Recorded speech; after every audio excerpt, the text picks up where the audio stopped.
আজকের এই রেসিপিটা কিন্তু মাছ মাংসকে ফেল করে দেবে। তো এই রেসিপিটা যদি বাড়িতে রান্না করা হয় তাহলে কিন্তু আর মাছ মাংস আনার দরকার নেই। তো এই পটলের রেসিপিটা কিন্তু এক থালা গরম ভাত কিন্তু এর সাথে খাওয়া যেতেই পারে। তো একবার হলেও এই বাড়িতে বানিয়ে খেয়ে দেখবেন। আর এই রেসিপিটা কিভাবে বানালাম সেটা দেখার জন্য আপনাকে প্রথম থেকে শেষ অবধি দেখতে হবে। নমস্কার বন্ধুরা, রূপা কিচেনে সবাইকে স্বাগত। চলে এসেছি আজকেও সকাল সকাল সুন্দর একটা রেসিপি নিয়ে।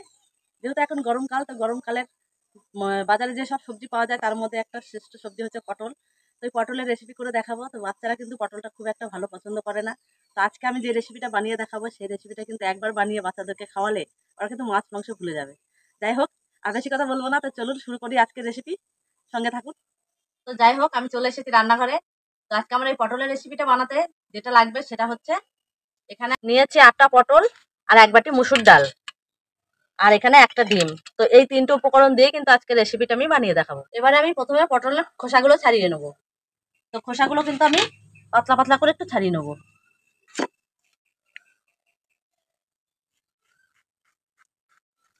পটলের খোসা কিন্তু আমি এইভাবে ছাড়িয়েছি। তো দেখো, আমি পুরো খোসাটা ছাড়াইনি, একটু একটু কালো কালো খোসা রেখে দিয়েছি। এতে করে কিন্তু যেহেতু পটলটা কিন্তু একটু নরম সবজি, তার পটলটা ভাঙবে না। তো এবারে পটলের কিন্তু আমি দু সাইডে একটু একটু করে এইভাবে হালকা হালকা ছিঁড়ে ছিঁড়ে দেবো, যাতে করে মশলাটা ভালো ঢোকে। দুদিকটাই দিয়ে দেবো এমনি করে।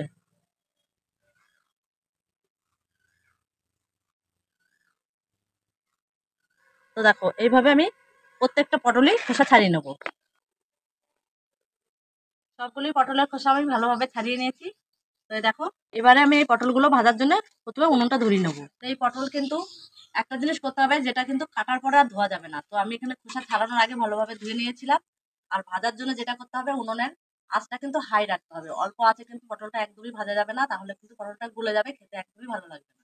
তো দেখো, উনুনের আঁচটা আমি হাইতে রেখে এর মধ্যে এবার দিয়ে দেবো আমি সর্ষের তেল। এবারে পটলগুলো আমি একে একে ভেজে দিয়ে দেবো।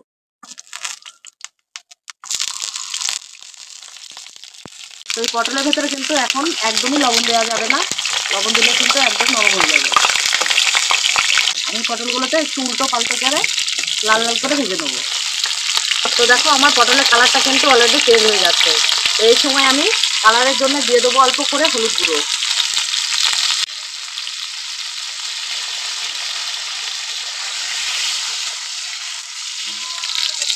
পটলটা দেখো লাল লাল করে ভাজা হয়ে গেছে। তো এই সময় আমি হালকা করে অল্প লবণ ছিটিয়ে দেবো, যাতে করে পটলের ভেতরে কিন্তু লবণটা ভালোভাবে ঢোকে।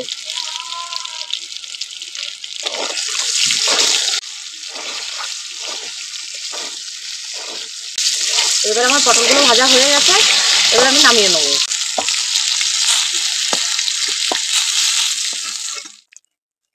এই পটল ভাজা তেলের মধ্যে ফোড়নে আমি দিয়ে দেবো 2টো তেজপাতা, একটা শুকনো লঙ্কা।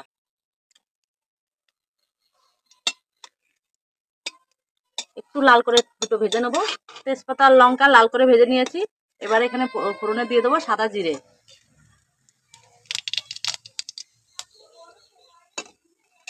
আর দিয়ে দেবো আমি এখানে 2টো পেঁয়াজ, মাঝারি সাইজের পেঁয়াজ কুচিয়ে রেখেছিলাম, এটাও দিয়ে দেবো।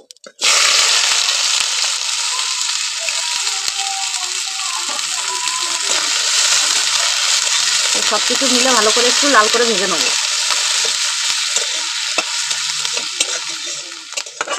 পেঁয়াজটা দেখো আমার প্রায় লাল হয়ে এসছে। তো এর মধ্যে আমি এই পেঁয়াজটাকে নরম করার জন্য দিয়ে দেবো স্বাদ মতো লবণ। লবণটা কিন্তু তোমাদের স্বাদ মতো দিও।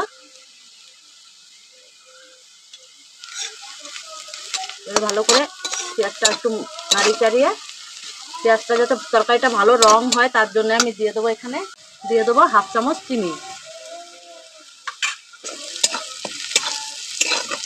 এবারে দেখো, পেঁয়াজটা কিন্তু আমার পুরোপুরি লাল হয়ে গেছে।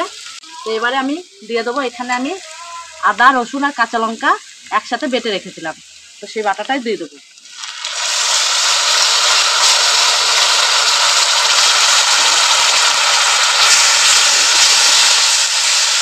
মশলা দিয়ে একটু ভালো করে মিশিয়ে নেবো। এবার ভালো করে মিশিয়ে নিয়েছি। এবারে রঙের জন্য দিয়ে দেবো আমি হলুদ গুঁড়ো, 1/2 চামচ ধনে গুঁড়ো, 1/2 চামচ জিরে গুঁড়ো, আর দিয়ে দেবো 1/2 চামচ কাশ্মীরি লঙ্কা গুঁড়ো। সব কিছু দিয়ে ভালো করে মিশিয়ে নেবো।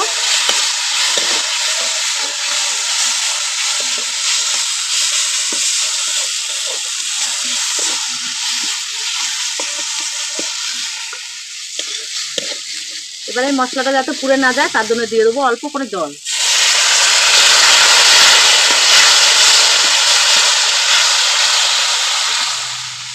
সব মশলা দিয়ে ভালো করে একটু ভেজে নিয়েছি। এবারে দিয়ে দেবো এখানে বড় সাইজের একটা টমেটো কুচি।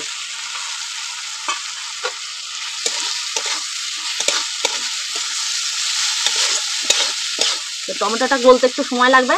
আর ততক্ষণে এদিকে যে এক বাটি মুসুরির ডাল নিয়েছিলাম, ওই ডালটা আমি ভালো করে একটু ধুয়ে নেবো।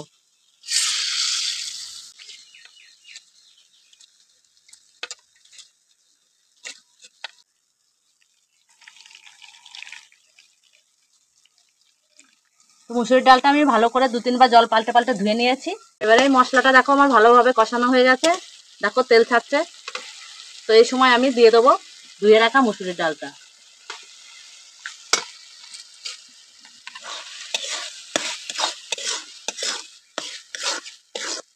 মুসুরির ডালটা দিয়ে আমি একটু কষিয়ে নেবো।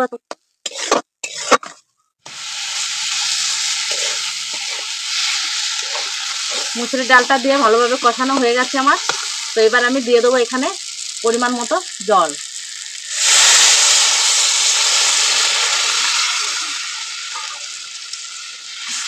জল দিয়ে আমি একটু ঢাকনা দিয়ে ঢাকা দিয়ে দেবো।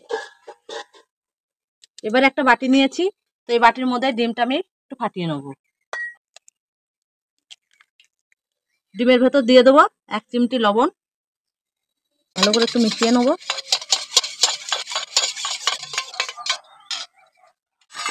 এবার এখানে আমি একটা ছোট থালা নিয়েছি, থালার মধ্যে একটু দিয়ে দেবো সর্ষের তেল। ভালো করে মাখিয়ে নেবো থালাটা।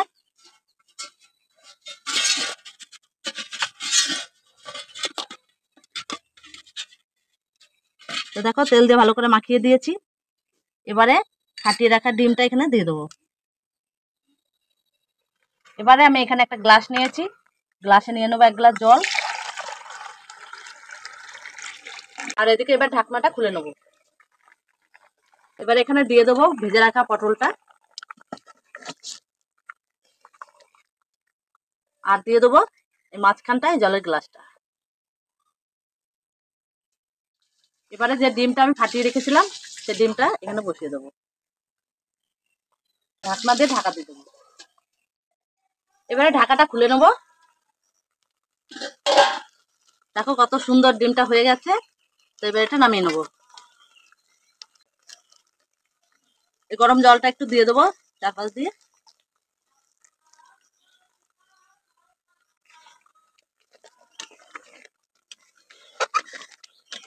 এবারে তরকারিটা একটু নামিয়ে নেবো।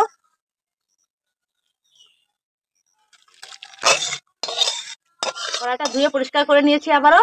এবার দিয়ে দেবো সর্ষের তেল, ফোড়নে দিয়ে দেবো কালো জিরে, আর দিয়ে দেবো এখানে 4টে আমি কারি পাতা নিয়েছি, তো এই কারি পাতাটা দিয়ে দেবো।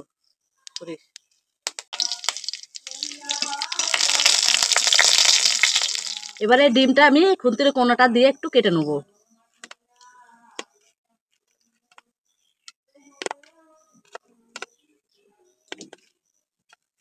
এবারে দেখো সুন্দর পিস পিস উঠে আসবে। যেহেতু আমি থালার নিচে আগে প্রথমে তেল দিয়েছিলাম, ওই জন্য কিন্তু সুন্দরভাবে উঠে আসছে। তো এখানে দেখো ডিমটা আমি পিস পিস করে কেটে নিয়েছি, দেখো কত সুন্দর দেখতে, এবারে পনিরের মতো দেখতে লাগছে। তো তোমরা যদি এখানে আরো মোটা মোটা করতে চাও তো তোমরা আরো ডিমের পরিমাণটা কিন্তু বাড়িয়ে দিতে পারো। দুটো তিনটে যা দেবে কিন্তু এরকমই হবে, কিন্তু একটু মোটা হবে, দেখতে ভালো লাগবে আরো। তো আমার কাছে আজকে একটাই ছিল বলে আমি একটাই দিয়েছি। এদিকে আমার কারি পাতা আর কালো জিরে কিন্তু ভাজা হয়ে গেছে। এবারে এই ডিমগুলো আমি এর মধ্যে দিয়ে দেবো। একটু ভালো করে নাড়িয়ে চাড়িয়ে নেবো। ভালো করে নাড়িয়ে চাড়িয়ে নেওয়ার পর কিন্তু আমি পটলের তরকারিটা কিন্তু আমি এর মধ্যে ঢেলে দেবো।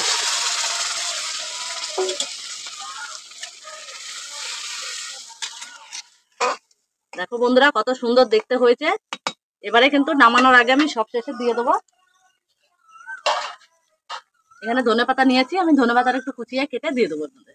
এবারে ধনেপাতা কুচিগুলো দিয়ে দেবো এর মধ্যে।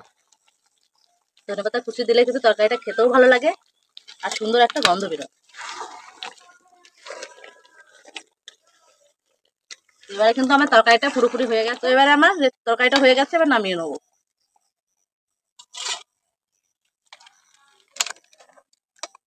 তো দেখুন কত সুন্দর রেসিপিটা হয়েছে। তো আজকের এই তরকারিটা কিন্তু মাছ মাংসকে হার মানিয়ে দেবে। একবার হলো বাড়িতে বানিয়ে খেয়ে দেখবেন। তো দেখুন আমি একবার তুলি। বাচ্চা বুড়ো বড় সবাই কিন্তু এই রেসিপিটা খুব পছন্দ করে। তো আজকে এই রেসিপিটা কিন্তু একবার হলো বাড়িতে বানাবেন। অসাধারণ খেতে লাগে। পটল ডিম আর মুসুরি ডালের এই সুন্দর অসাধারণ একটা রেসিপি। তো আজকের আমার এই নাম না জানা পটলের রেসিপিটা যদি ভালো লেগে থাকে অবশ্যই একটা লাইক কমেন্ট আর একটা শেয়ার করবেন। আর আমার চ্যানেলে নতুন বন্ধু হয়ে থাকলে চ্যানেলে সাবস্ক্রাইব করে পাশে থাকবেন। আবারও ফিরে আসবো অন্য কোনো সময় অন্য কোনো রেসিপি নিয়ে। ততক্ষণে ভালো থাকবেন, সুস্থ থাকবেন, সাবধানে থাকবেন।